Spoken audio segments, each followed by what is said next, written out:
I recently acquired over 100 letters, 100 photographs, and personal effects from Oscar and Emily Schindler. This might be a picture nobody else has seen before. Yeah. She risked her life equally and got none of the credit. Wow.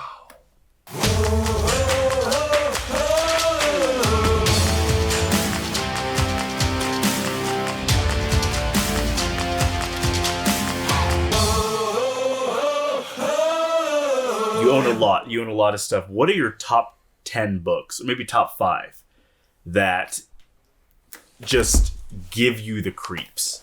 They have a dark effect. You're like, I bought this thing, but man, it's tucked away in the back of the garage. We don't touch it. Like, what are your top 5 just heebie-jeebie artifacts or books? Well, I went to an auction several years ago, and I was planning on buying a couple of items, and then I saw that there was a first edition copy of Mein Kampf for sale. And I go, I didn't want to get the book, but then when I saw whose copy it was, now this is first edition, I said, okay, I can do that because it's a copy that belonged to Klaus von Stauffenberg, Valkyrie, the guy who came closest to killing Hitler. His copy, first edition of Mein Kampf. Now, I happened to tell that story to somebody else, and then they insisted on buying it, and so Glenn Beck owns that copy. I sold it to him. Interesting. Okay. But I mean... But that wouldn't give you the creeps, because, I mean, he tried to kill Hitler. He was, I mean... Yeah, well, that's why I balanced it, but I don't have that. But then I had the opportunity later to get a signed copy. And I went ahead and got that, but then it's like... Ooh, wait, what, by signed? Who signed it? Hitler signed this copy of Mein Kampf. Whoa. So it's just like, yeah, that's one I rarely show, but I do show it. Here's the thing. You can't sweep everything under. There was a really bad guy. He did horrible things. It's like if you find the bridle harness of Genghis Khan. I mean... It doesn't erase the fact that Genghis Khan existed. And so we're part museum. We have tons of school groups come. And so I actually have people, when we do this challenge, name any person, place, event within the past 500 years, and I'll show you something within no more than 1 degree of separation. Well, World War II comes up. And I'll ask him, you want the good side or the bad side? Not that either is good, but there were... Axis or allies, yes. Well, or the most visible face of the Holocaust, Anne Frank versus Hitler. You know, right. Something, you know, the innocence of World War, you know, somebody who's just caught in it and dies. Yeah, the innocence or the aggression. Yeah. And so, but I do have a signed copy. But I also have... Wait, a signed copy of Mein Kampf. Signed by Adolf Hitler himself. On the title page. And he's a lefty. And people who can read signatures... Did you hear that, Democrats? He's a lefty. No, I'm just kidding. I'm totally just kidding. His signature dives. It's a very pessimistic signature. Is that just from... kind of the physiognomy of signatures that's just a belief, or is that kind of been scientifically proven somehow? It's people are knowledgeable in that reading. It says, yeah, that's a very negative signature. Maybe it's all the meth he was doing. Okay, do we get to see this thing? Or is this kind of like blacklisted? No. Okay. Wow. So, I mean... But something we can come back to, I have... Because I was going to say, what do you have of Anne Frank? Well, Anne Frank, I have a letter from her father. So, first of all, he comes back, his wife and 2 daughters die toward the end of, and one reason it was such a shock is because the Allied forces were making their way into the Netherlands, and then they stopped before they got to Amsterdam, and rescue is imminent. And really, the last days of the war, he's captured. Really? And we know that the war is over 1945. In 1947, he publishes the Diary of Anne Frank in Dutch. In Dutch, yeah, okay. Okay. 5 years later, it comes out in English. Feel free to prove me wrong if you can prove it, but besides the Anne Frank Museum, and I was there last month, and I counted them up, and it's like 65, 75 copies of the Diary of Anne Frank in all the different languages. I have 55 first editions of every language. I have the English, French, German, Italian, Welsh, Hebrew, Icelandic, Catalan, you name it. I have 55 languages of the Diary of Anne Frank, all foreign languages. I have them here. They're in that room right there. And obviously it couldn't have been signed by her because she was taken. But so people are reading that in the 1960s and 70s. That is everybody's term paper or whatever. Yeah. And people are writing. And Otto Frank is still alive. I mean, he lives to like 1990 or so. Okay. And people would write him and he would write back. They would want him to do readings, like read us the preface or whatever. And it got to be a point he was very, very old. And to the point where he says, I will answer one question. And this high school then came up with their question. And he goes, I am astonished at the question from the Bern High School. And you can infer what the question was from his answer. He says, I can assure you that the last thing on Anne's mind when the Gestapo arrest us and is hauling us away was her diary. They ask her, so what did Anne think about her diary when you guys were being arrested? And he just says, that was the last thing on her mind. She was concerned about our physical well-being. And if I go to the box with all these cool items, I bet I can find that Otto Frank letter talking about. It is almost impossible to find a letter tied to the Anne Frank family. 1977, Otto Frank, right there. Otto Frank.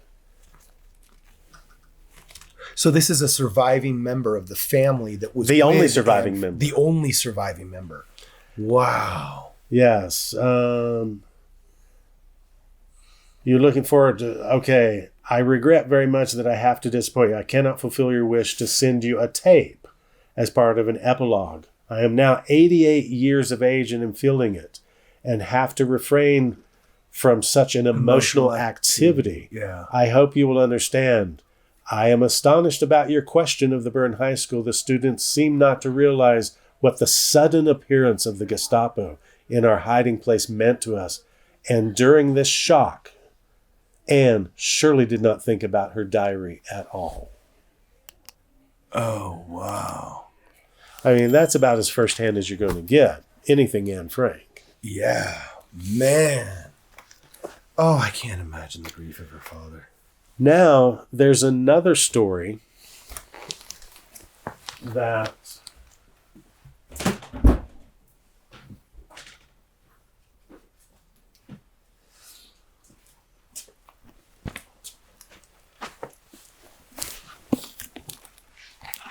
wow. This, you just feel it. Oh, just the man, it brings tears to your eyes. Well, so this is 1977. 1982, this book called Schindler's List comes out. That's when the book is written. A decade later, Steven Spielberg makes it into a movie, wins Academy Award and everything. Once the movie came out, everybody wants to know what's happening to these people. Oscar and Emily Schindler. I mean, he's the factory foreman or whatever that ends up saving 1,200 Jews from going to a concentration camp because he needs them for workers. Part of it was a selfish thing, but he still nonetheless saved them. Yes. And his wife was also there helping, trying to console the people and everything. Well, once the movie came out, everybody said, well, who's alive? Well, he dies in like 1974 or whatever. Okay. But the wife is still alive. And so she starts getting all the mail. Where is she? They went to Argentina. And they're there like 15 years. And then Oscar goes back and never comes back. He wasn't the world's greatest husband. He actually took his mistress with him when they fled to Argentina. Yeah. I mean, and one reason he was effective is because he knew who to bribe. He was a scoundrel. Yeah. Like, and so knew how to do it. He knew how to work it. But nonetheless, he did, in the end, he did accomplish something that was good, but he gets all the credit. But she risked her life equally and got none of the credit. But everybody is writing her these letters. Now, she got pregnant like 4 times, had 4 miscarriages. But so Oscar Schindler himself never had any direct descendants. Because of these miscarriages. And the wife stayed in Argentina until she died. Although, when the film came out, she is invited to go up to one of the screenings and everything. But I recently acquired over 100 letters, 100 photographs, and personal effects from Oscar and Emily Schindler. What? And I'm not sure there's any Holocaust museum in the world that has a lot of Schindler items. Mm. And I'm totally open to the right museum donating some of these so that they have something from the Schindlers. But I have his pocket watch that he has at the factory. I have another watch that he has. I have her watch. I have her passport. I have all of this. I mean, you just can't get personal effects like that from people. And who had them? A family in Argentina? Or? Well, I believe there was a woman she befriended that also helped her write her book. And they were just kind of in limbo for like 3 decades. Because this is where I served. You have to realize I served in Buenos Aires, Argentina. And just like in Los Angeles, when you cross the right street, all of a sudden, all of the street signs turn into Chinese and you recognize, oh, I'm in Chinatown, and then go another 10 blocks. Oh, once you start seeing the dots in the characters, I'm in Koreatown. You know, just like there's a X town in every part of Los Angeles.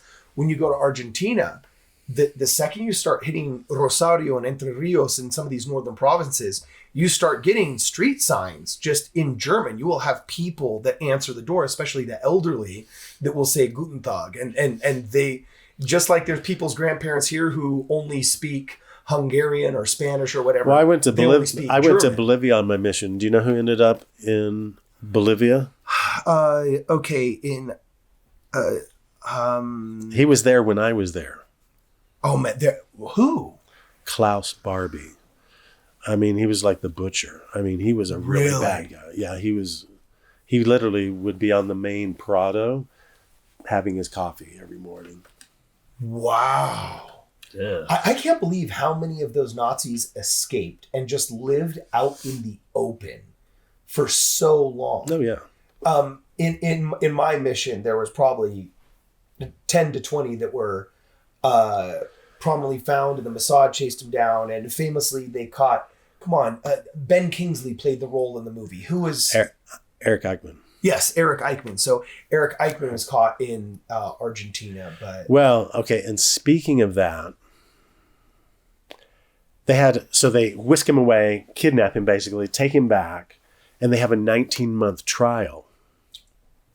And they ask him if he wants to give a final statement. I acquired from the personal effects of his lawyer his final statement in English, which I don't think has ever really been published. And it was bizarre. It was intense. How so? Well, first of all, it starts out like... Was he just unrepentant and... Yes and no. It starts out, I heard the verdict last week. Guilty. I knew my sentence, death. And for this, my fate, I feel nothing at all. I've been an aimless wanderer ever since he basically escaped. I've always been ready to basically commit suicide. And he goes on to talk about, and he goes, it was the great ones, Hitler, Himmler, and Heydrich, and we were the followers. And he goes, and it goes on, at first it doesn't look like he's accepting responsibility. And then he goes on to talk about his family. He's talking about life in Argentina. And then he says, I wish without hypocrisy to apologize to the Jewish people. And he knows, and he goes, and I will know in a future life that blind obedience is not a virtue.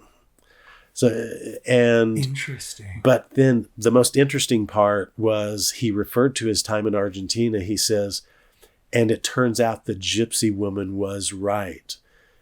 She prophesied, or she said that I would die before I was 57, and he's 50, or before, and he's 57 when he's finally caught and everything. And it wasn't just because we didn't give her more eggs or whatever. So apparently they had a little soul shop, and they had a run-in with a gypsy woman that pretty much cursed him, said he would die when he was 57. So what's his name, Barbie? Oh, Eric Eichmann. No. Oh, Klaus Barbie. Klaus Barbie's the one in Bolivia. I'm talking about the guy who's... So who penned this confession that you just said? Eichmann himself. Eichmann. So Eichmann ended up being repentant. Yeah. And so Eichmann runs into an Argentine gypsy Before he's captured. Before he's captured. And that Argentine gypsy predicts before he's 58 that he will die. And at 57, he ends up being caught and convicted. Here's the conviction and says the gypsy was right. Yeah. As he's repenting to the Jewish people. That right there, that's an Oscar-winning like trial scene. So, right there.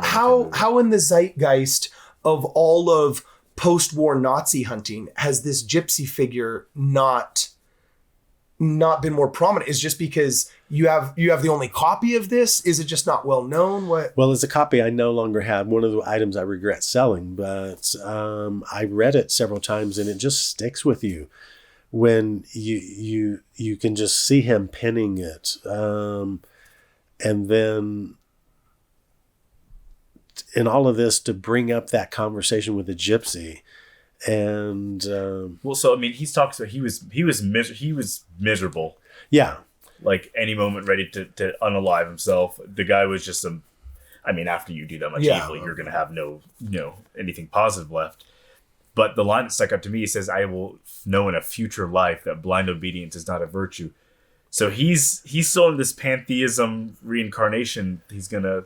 Well, and at the very beginning, he says, they asked me if I want a chaplain or whatever. And he goes, I'm not going to give anybody the satisfaction saying they, gave me my last rites or whatever. And he's kind of dismissing religion there. And he goes, I'm not going to discuss my beliefs. But then he refers to, in a future life, I will know that blind obedience is not a virtue. So you've already sold Eichmann's final testimony, whatever you want to call it. Do you have some of the Schindler artifacts still? I have all of the Schindler artifacts. Can we see a couple? Okay. Oh, man. This is Argentina. You don't understand.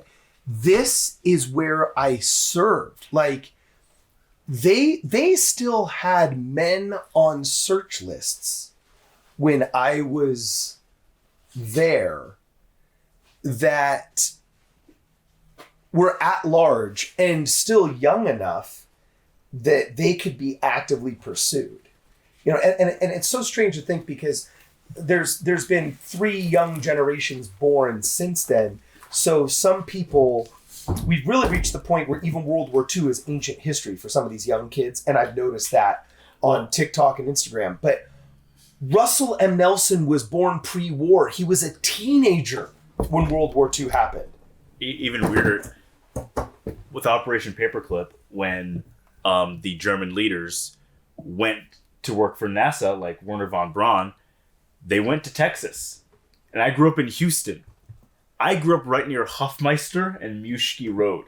And like half of the roads in Houston are German names. And you think, oh, well, these are probably German names of the 1800s, the German settlers. No. Some of them are straight up named after German leaders in the German military after we hired a bunch of them to NASA. So, I mean, I knew this stuff growing up. I was always creeped out. I was like, this is kind of weird. And just to be honest, Houston at night has a very creepy feel. Houston, Texas has a creepy feeling at night. It's like the beginning of, what's that movie where they find the old relic Constantine Yeah. with Keanu Reeves. Well, even when you they find the old knife relic or whatever it is. When they do all the schools get to do their field trips to the NASA Center, you think it's going to be this really cool, like, oh, this is going to be so cool and exciting. It's kind of weird vibes. You go and you're just kind of like, it's not as, it's just kind of like, and then you get older, you're like, oh, that's why there's dark vibes here. Yeah, that's why there's dark vibes here. Huh. All right, you need more time or Just give me another minute. keep it rolling? And one last cool thing about that is you find out that Werner von Braun, before, because he was a bad guy, but he was also a little bit forced into becoming, you know, the position he had. He was friends with Jack Parsons, the father of modern, you know, the father of NASA, really. Wow, And Jack Parsons and Werner von Braun were communicating before Werner von Braun was a Nazi, and who was also best friend with Jack Parsons for a moment, L. Ron Hubbard. Oh, jeez. Your boy! Jack Parsons' life story, I think they had the show Strange Angel about him. Crazy.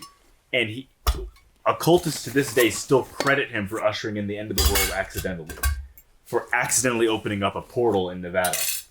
When L. Ron Hubbard apparently, maybe it's kind of folklore, stole his girlfriend and they went off to South America. He was so upset he grabs a globe and he summoned like a hurricane to hit their boat as they were sailing. And apparently, like, they looked at his diary and looked at L. Ron's diary, and out of nowhere, like, a typhoon comes and like almost kills them. It's like crazy. How do you stuff. accidentally open up a porthole? Oh, I mean, he was super into ritualistic magic and all that stuff. And so he wanted to open up a portal to, like, talk to some sort of beings. The whole thing gets crazy.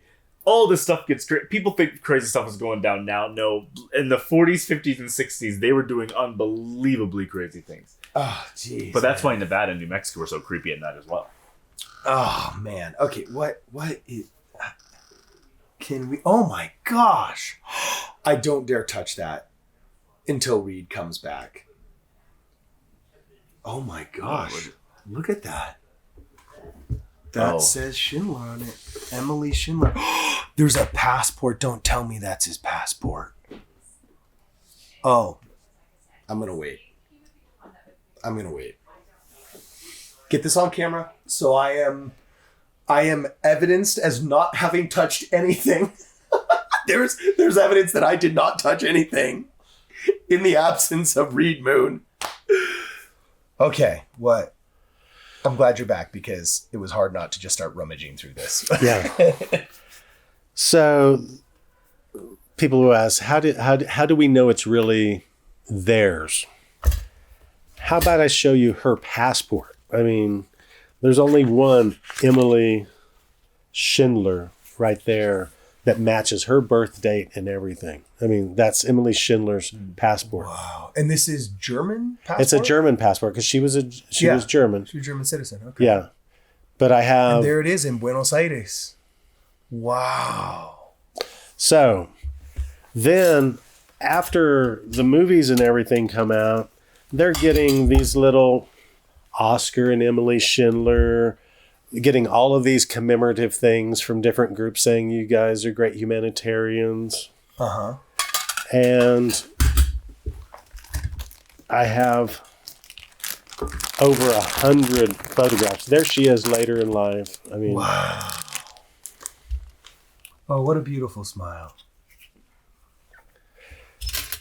Now, she actually published a little book. Really? To tell her side of the story. From the other side of the world. Some of you will generously forgive me if my story is not precisely what you expected. But I trust that in the end you will thank me for not lying to you. I am writing from the edge where light and shadow meet. Yeah, that's a perfect way of putting it. That is my only gift. Oscar Schindler was bathed in all the light that history accorded him. And I feel that is not entirely fair. I mean, she risked her life too, but nobody has given her any credit. Yeah. I am doing this not for him, but for the sake of truth. People should know how these events actually took place. Steven Spielberg's film and Thomas Keneally's book and all the rivers of ink spilled 50 years after the fact depict my husband as a hero for this century. This is not true. Oh, dang. Man. He was not a hero, and neither was I. We only did what we had to. In times of war, our souls wander aimlessly adrift. I was one of those fleeting shadows affected by atrocity, by all the misery and vehemence, suspicion and contradiction, which have left an indelible mark in my memory. It's all here within my head, no longer painful, or is it? Perhaps I am too old to allow myself the consolation of pain. Old age also brings us a kind of relief, with its shadow and its apathy. Nothing is urgent now. I am speaking of times past, and once in a while I let the present intrude and distract me. Oh, my heart. Man. And then she goes on to tell the story. And this... And all of this. She had to learn Spanish. There's her German to Spanish book right there. Oh, my goodness.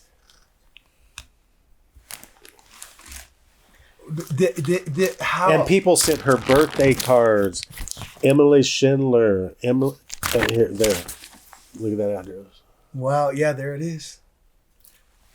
So lots and lots of cards. One of the most beautiful I saw was, I know you don't remember me, but when we were in the factory, you gave me a piece of chocolate, the first piece of chocolate I had tasted in 5 years since before the war. Oh, wow. So, I mean, there's a lot of really interesting things in here, including her copy of the list. That is Schindler's List?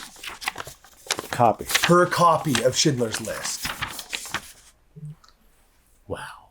Oh, my gosh. It was given to her when she went for the premiere. Oh, so this is Emily Schindler's copy of Schindler's List. Wow. Oh, I cannot believe. Wow. Okay, so I was going to say this. I don't know what I feel more passionately about. You maintaining this so the world has access to it and it doesn't just get locked away in some vault, or whether just the right museum needs to have this so that people can see it, you know? 2 of her rings. Wow. Only things of earthly value.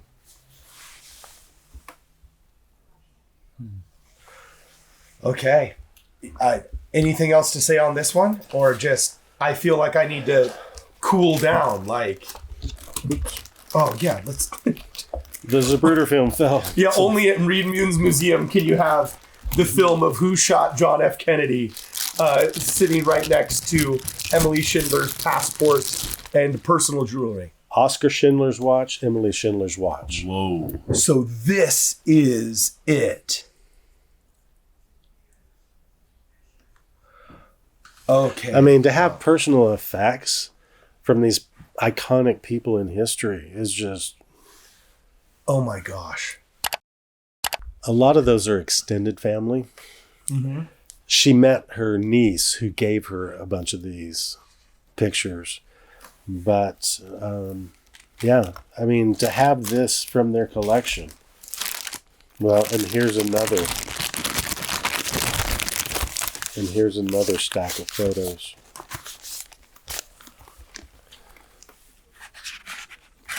Oh, let's go here. Look at these.